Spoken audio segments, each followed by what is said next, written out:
Sociolinguistics is language and society, and you can either focus principally on the language side or on the society side, and here we look at both.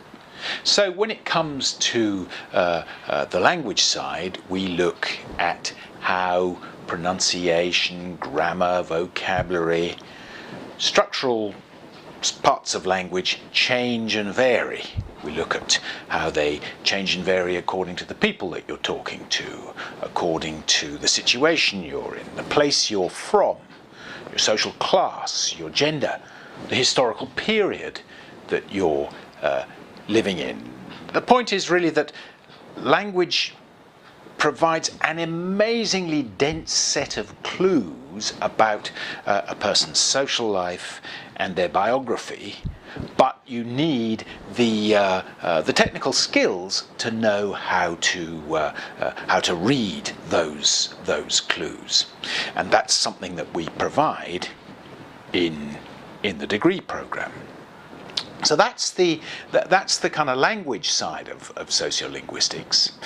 On the society side, we look at the role that language plays in social processes. Okay, so we take social questions like, why do certain social groups repeatedly seem to do worse in education, though we know it's got nothing to do with intelligence? Or a question like, how do families and communities cope with the effects of globalization? Or do social media, new media, really make a profound difference the way we live? Big questions like that, which we can approach through language by, for example, going and looking at how people use language at school and at home. And is there a gap here? Is the gap a problem? Or we could go and look at language patterns as they're used in multilingual neighbourhoods. Or for the new media question, we could say, well, how are new media used in clinics or classrooms before and after the introduction of particular technologies?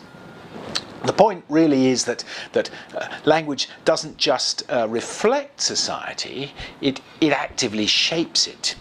And looking closely at the way in which people use language, you can say that you're really looking into the DNA of social life, picking up on the small details that build up to the big effects that hit the headlines.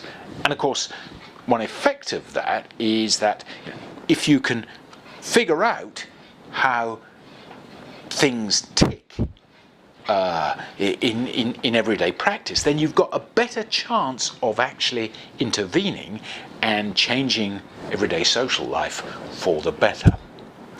So those are the two strands that we cover in our BA program, the two strands of sociolinguistics, and they run concurrently from year 1 right the way through to year 3. And all in all, I think that sociolinguistics offers a very powerful window, not just on communication, but also on social life more generally.